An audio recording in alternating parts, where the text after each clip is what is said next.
جی کہ شیخ کی صحبت میں بیٹھنے کے آداب کیا ہیں؟ مزید یہ کہ ایسا کون سا عمل ہے جو صحبت شیخ میں فیض کے حصول کا باعث بنتا ہے؟ بڑا اچھا سوال ہے، بلکہ بہت ضروری سوال ہے۔ جہاں تک اعمال و کردار کا تعلق ہے تو ان کی تعیین میں یا آپ نہیں کر سکتے، اس کے لیے شریعت موجود ہے۔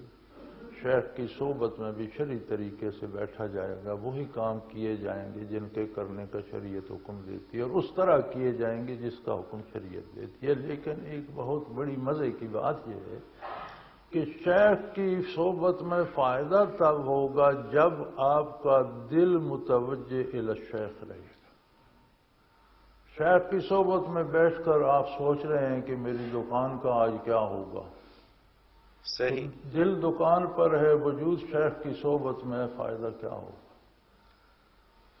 شیخ کی صحبت میں نے کل یہ عرض کیا تھا ساتھیوں سے کہ یہ موبائل فونوں نے سے ہماری توجہ چھین لی ہے۔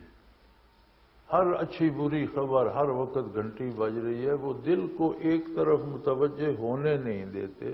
تو میں ساتھیوں سے عرض کر رہا تھا کہ یار ایک دن دو دن کے لیے آتے ہو تو موبائل سرے سے بند کر دو، جو ہونا ہے اللہ نے جو کرنا ہے وہ ہوگا، تمہارے پاس جو تھوڑا سا وقت ہے پوری طرح متوجہ الی اللہ ہو جاؤ، اور جب بھی بیٹھو اپنے قلب کو شیخ کے قلب کی طرف متوجہ رکھو، اور یہ دیکھو کہ وہاں سے انوارات آ رہے ہیں، میرے قلب قبول کر رہا ہے۔ تو جو جتنی آپ مضبوطی سے متوجہ رہیں گے اتنا زیادہ فائدہ ہو۔ باقی سارے کام وہی ہیں جو شریعت کے مطابق۔ صحیح صحیح۔ نماز، روزہ، نوافل، اذکار سارے وہی ہیں۔